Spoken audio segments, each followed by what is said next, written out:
Bueno, estamos en la ciudad de Reconquista y realmente es un lujo que nos podemos dar y creo que vamos a trasladar también esta posibilidad a cada uno de los televidentes que está viendo esto. Nos recibe en un hogar aquí en la ciudad de Reconquista la doctora Hilda Molina, esta profesional médico muy conocida de origen cubano, que ha pasado por muchas cosas en su país y que ha tenido, bueno, mucha vinculación con la República Argentina por todo lo que se conoce. Hoy está en Argentina, hoy está en el norte de la provincia de Santa Fe, está parando el Malabrigo, pero va a tener algunas recepciones aquí en Reconquista, va a haber una charla y demás, y ahora, bueno, tiene la gentileza, realmente para nosotros, doctora, es un placer. ¿Cómo está? ¿Cómo le va, Hilda? Bueno, bien, gracias.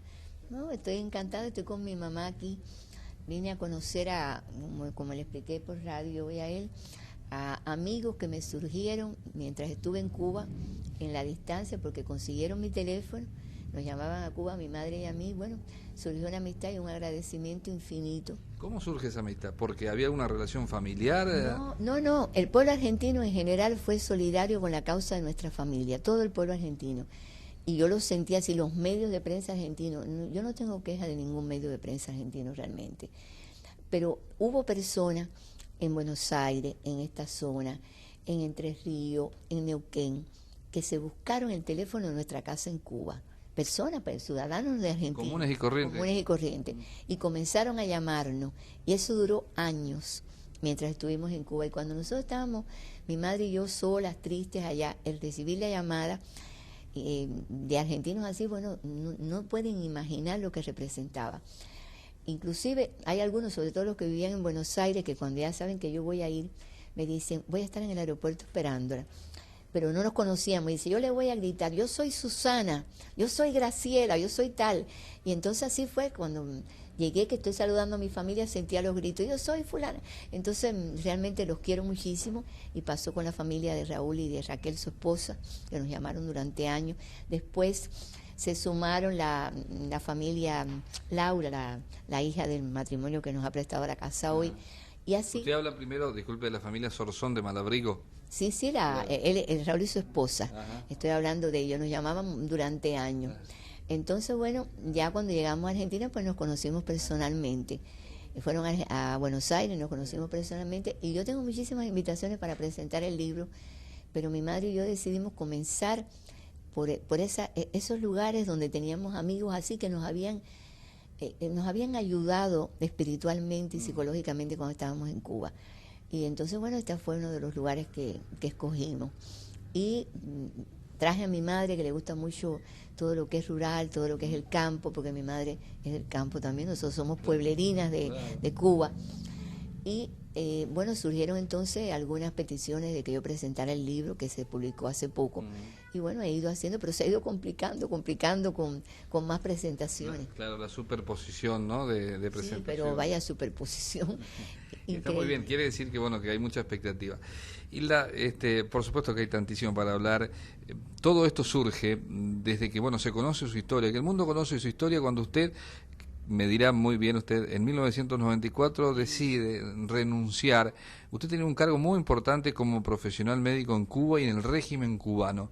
¿Por qué decide renunciar en ese momento? Bueno, en el libro, cuando se lo lea, verá que mi proceso de decepción de la revolución, de la supuesta revolución que abracé cuando tenía 15 años, 15 años y a la que le dediqué lo mejor de mi existencia, fue progresiva. Y yo narro allí todo lo que me fue decepcionando, creando dudas, creando temores, hasta que yo me convenzo en la década del 80, cuando estoy cumpliendo la misión médica en África, en Argelia, como neurocirujana, que no es lo que yo traté de autoengañarme durante tiempo, de que se trataba de errores humanos. No me di cuenta que era un sistema perverso. Pero yo soy médico, yo no soy política, no me interesa la política, aunque todo en Cuba se politiza. Claro. Entonces dije, bueno, cuando termine esta misión, voy a dedicarme. Ya yo estaba en el proyecto de llevar a Cuba, con la ayuda de los científicos, todo este nuevo campo de la restauración neurológica que no surge en Cuba, que lo que hacemos en Cuba es asimilarlo de los países desarrollados, que me ayudan a mí, que yo hago el contacto con esos científicos. Dije, me voy a dedicar a esto para servir a mis compatriotas enfermos. Sin meterse demasiado en las internas. Tratando de no meterme. Entonces, bueno, me enfrasqué en eso, y ahí es donde el señor Fidel Castro se entera que hay una neurocirujana que en el Instituto de Neurología está trabajando por llevar a Cuba algo nuevo. y me manda a buscar en abril de 1987. Y ya se enfrasca también en él, en ese proyecto, le llama la atención el proyecto. Disculpe, y hasta ese momento usted no conocía directamente a Fidel, había participado o sea, era afín a la revolución. Era una cubana, ya con decepciones muchas, pero bueno, dispuesta a quedarme en Cuba y a trabajar por los enfermos. Entonces, bueno, él también se hizo dueño de aquel proyecto y con la ayuda de los científicos hicimos el centro. Y yo no tengo ese cargo porque me lo dan, sino porque yo soy la madre de la idea de llevar eso a Cuba, que tampoco lo inventé yo ni lo inventaron en Cuba. Entonces el centro, bueno, yo narro en el libro como ese centro, el trabajo que me daba llevarlo adelante, y cómo Fidel Castro se convierte en un asiduo visitante. En ese momento, hasta cuando usted tenía decepciones con el régimen, sí, desde el punto de vista político, programático, social, pero ¿cómo lo veía cuando usted con su profesión podía llevar adelante un proceso como este en los comienzos y cuando Fidel Castro se interesó por el proceso? Yo narro en el libro que yo sabía quién tenía delante ya, claro, pero que aquel hombre, además inteligente, carismático, convincente, me estaba ofreciendo a mí ni una mansión, ni una residencia, ni un automóvil nuevo.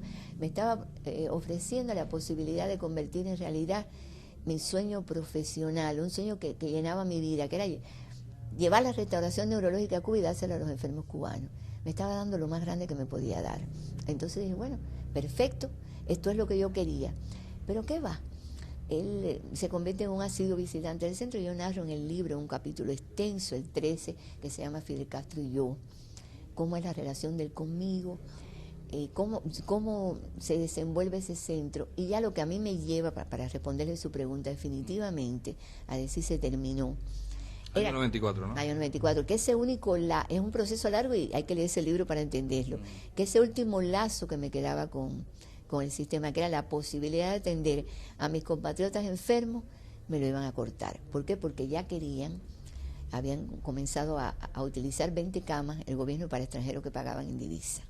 Era un poco contradictorio, porque en definitiva Fidel estaba luchando siempre con lo que el mundo capitalista planteaba, y sin embargo el sistema que usted me cuenta era muy parecido al Fidel Castro tiene una teoría, un verbo, una prédica y otra práctica, que esa es una de las cosas que a mí me decepcionan y lo narro perfectamente en el libro. Entonces, bueno, yo no entendía que, por ejemplo, sus amigos cercanos fueran millonarios, porque yo lo vi, lo palpé. ¿Viven muy bien? No, muy súper bien. No entendía que usted denostara, criticara, insultara a los ricos y usted viviera como rico, como capitalista salvaje, como consumista desenfrenado. Cosa entonces, que él, digamos, como usted dice con su prédica, rechazaba permanentemente. Claro que sí. Y si yo había dado toda mi vida a ese sistema pensando que íbamos a tener una sociedad más justa, eso era lo que yo estaba mirando. Además, cuando ya quisieron dolarizar totalmente el centro, ya no se conformaban con 20 camas, ya querían todo el centro para extranjeros, me acuerdo que yo le dije a los burócratas, bueno, en todos los viajes que yo he sido invitada por los científicos en el mundo, he rechazado infinidad de contratos que me ofrecían para que me quedara en esos países para tener yo dinero, para ganar dinero para mí. Y decidí seguir atendiendo a los enfermos cubanos pobres, porque es donde me siento bien, lo que siento de verdad que es mi vocación. Sin embargo, ahora me están pidiendo que haga eso para que el gobierno gane divisa. Eso yo no, sencillamente no.